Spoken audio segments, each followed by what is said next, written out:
ہمیں معاف کرنے میں کیوں تکلیف ہوتی ہے؟ ہمارے دل پہ اثر ہوتا ہے۔ میرے دل ارسلان کے ساتھ میں بدتمیزی کروں تو اس کے دل پہ اثر ہو، اثر کو جانے میں دیر لگتی ہے، اس لیے معاف کرنے میں دیر لگتی ہے۔ اور اللہ کیا ہے؟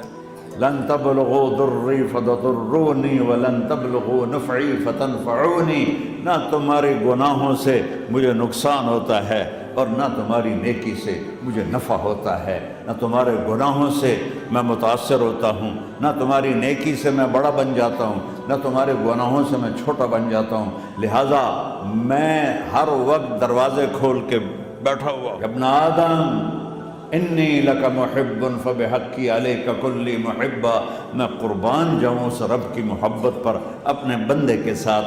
یا مسلم نہیں کہا اللہ نے، اے مسلمان میں تم سے پیار کرتا ہوں۔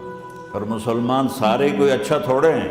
اللہ نے یہ نہیں کہا اے متقی مسلمانوں، اے علماء مسلمانوں، اے صوفیاء مسلمانوں، اے مجاہدین مسلمانوں، اے تبلیغی مسلمانوں، اے تہجد گزار مسلمان، نہیں ابن آدم، آدم کے بیٹے، تو کافر ہے، تو مشرک ہے، تو مومن ہے، تو مسلم ہے، تو اچھا ہے، تو برا ہے، تو شرابی ہے، تو جواری ہے، تو تہجد گزار ہے، میں تجھ سے پیار کرتا ہوں، میں تجھ سے پیار کرتا ہوں۔